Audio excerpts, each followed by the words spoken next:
are 5 Japanese taboos that will leave you speechless. Imagine a world where the number 4 is feared and blowing your nose in public is a social no-no. Welcome to the intriguing world of Japanese taboos.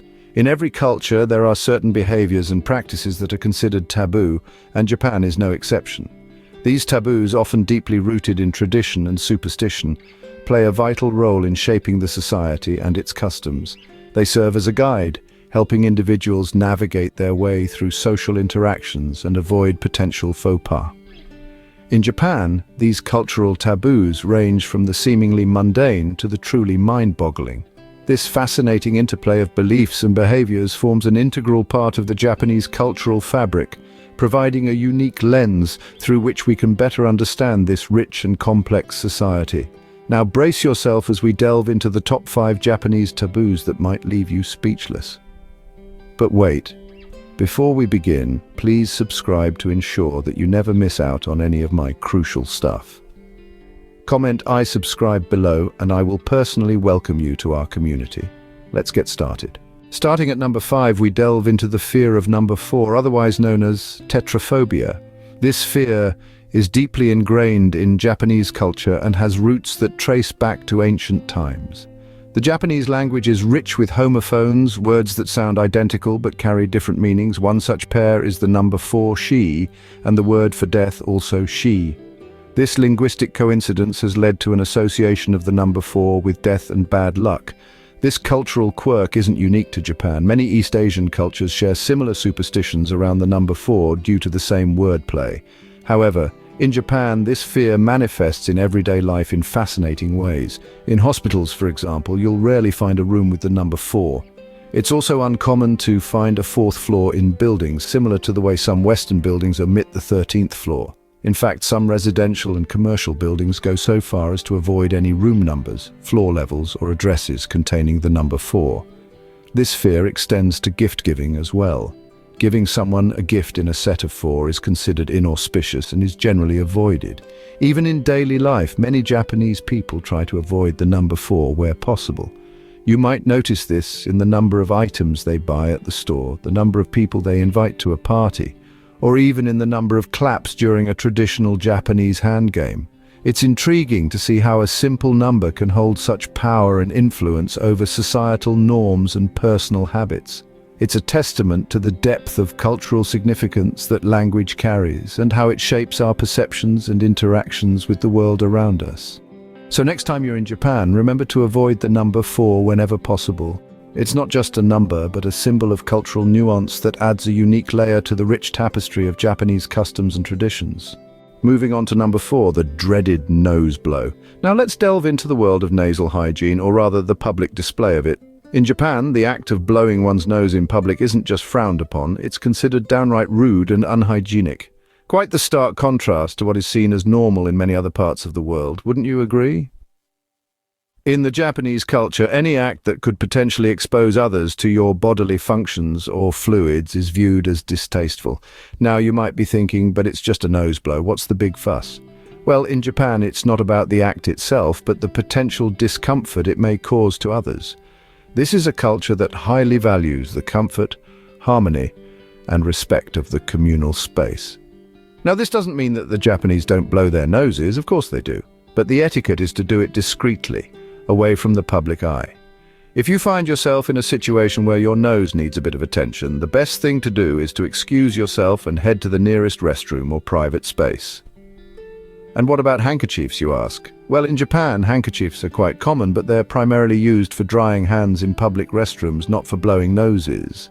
If you use one for the latter, it's considered unhygienic and rude to then put it back in your pocket.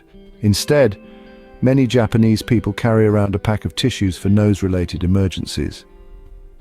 In essence, the dreaded nose blow taboo is a testament to the Japanese culture's deep-rooted emphasis on politeness, respect for others, and maintaining public hygiene. It's not about being overly finicky, but rather it's about showing consideration for those around you. So if you need to blow your nose while in Japan, it's best to do it in private. After all, when in Rome, do as the Romans do, and when in Japan, well, you know the drill. Before we continue, can I beg a little favor? If you're liking what you're hearing, show us some love by pressing that like button. And hey, If you want to be in the loop for our fantastic upcoming videos, make sure to press subscribe and ring that bell so you're always in the know. Oh, and one more thing, drop a quick "I subscribe" down in the comments, and I'll make sure to offer you a warm welcome to our amazing family. All right, enough of that. Let's keep the conversation flowing. Coming in at number 3, the don'ts of chopsticks. Chopsticks, those slender, tapered sticks that are the quintessential utensils of East Asia, are more than just tools for eating in Japan. They are steeped in symbolism and tradition, and their misuse can lead to raised eyebrows or even outright shock. Today we delve into the intriguing world of chopstick taboos. First up is a taboo that might seem quite unusual to the uninitiated. It is considered highly disrespectful to stick chopsticks upright in a bowl of rice. Why, you might ask? This action is reminiscent of a ritual performed at funerals where incense sticks are placed upright in a bowl of sand. So when you're in Japan, remember to lay your chopsticks down on the chopstick rest or on the side of your plate when you're not using them. Next, we move on to the taboo of passing food from chopstick to chopstick. This is another big no-no in Japanese culture. Just like the previous taboo, this one also has its roots in funeral customs. During a traditional Japanese funeral, the bones of the deceased are passed from chopstick to chopstick. So when sharing food, it's best to place the item directly onto the other person's plate. Another common faux pas is to point or gesture with your chopsticks. This is seen as rude and should be avoided. Similarly, it's considered impolite to dig through your food with chopsticks as if you're searching for something. This act is colloquially known as grave digging and is frowned upon. Lastly, never cross your chopsticks when you put them down. In Japan, an X is a symbol of rejection or negation and is therefore considered a negative gesture. So keep your chopsticks parallel to each other when setting them down. Remember, when using chopsticks in Japan, these rules are not to be taken lightly.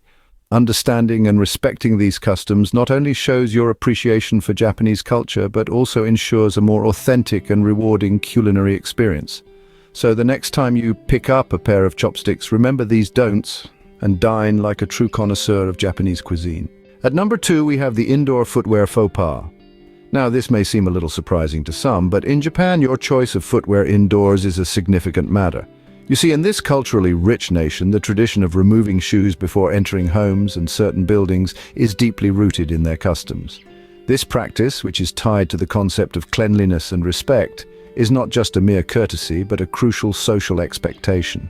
The shoes you wear outside are considered dirty and bring in impurities, so before you step inside, whether it's someone's home, a traditional inn, or even some restaurants, you're expected to remove your shoes. But that's not where it stops. There's a right and a wrong type of footwear for indoors too.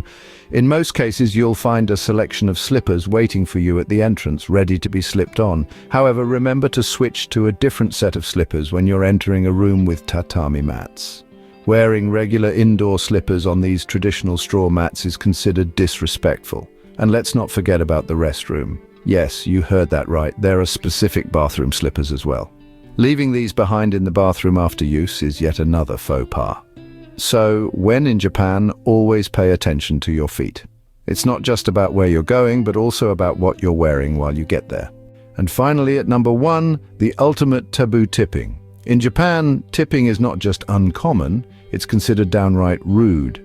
This might seem baffling to those of us from Western cultures, where tipping is not only a customary practice, but often a socially expected one. So why is tipping seen as a faux pas in the land of the rising sun? Well, it all comes down to a deeply ingrained cultural belief. The Japanese value the concept of omotenashi, which translates roughly to selfless service. It's the idea that providing excellent service is not just a job, but a duty and a way of showing respect. When you tip, you're implying that the service provided was out of the ordinary and deserves extra compensation. This can be seen as a slight to the service provider, as though their standard service isn't good enough. Furthermore, in Japan, the price you see is the price you pay. There's no hidden costs or additional charges. A tip is seen as an unexpected and unnecessary addition to what should be a straightforward transaction. This isn't to say that the Japanese don't appreciate good service. They do. But rather than tipping, they show their appreciation through sincere thanks and, in some cases, a small gift. It's a unique practice that reflects the deep respect and thoughtfulness that characterizes Japanese culture. So remember, when in Japan, keep your change. Tipping is a no-go. From fearing the number 4 to avoiding the dreaded nose blow, the don'ts of chopsticks, indoor footwear, faux pas, and the ultimate taboo tipping, Japan's culture is rich and complex. We've journeyed together through these 5 intriguing taboos, each revealing a unique facet of Japanese culture. The fear of the number 4, steeped in superstition, reflects the depth of cultural beliefs. The taboo against the seemingly innocent act of blowing one's nose in public emphasizes the importance of harmony and respect for others. The intricate rules of using chopsticks highlight the value of etiquette and tradition. The indoor footwear faux pas, a simple yet critical aspect, mirrors the Japanese value of cleanliness. And finally, the ultimate taboo tipping underscores the inherent humility and dignity of service in Japan. Each one of these taboos, significant in its own right, is a testament to the rich tapestry of Japanese culture. Remember, understanding and respecting these taboos is a sign of respect for the culture and its people. Embrace the uniqueness and enjoy your journey through the beautiful cultural landscape of Japan.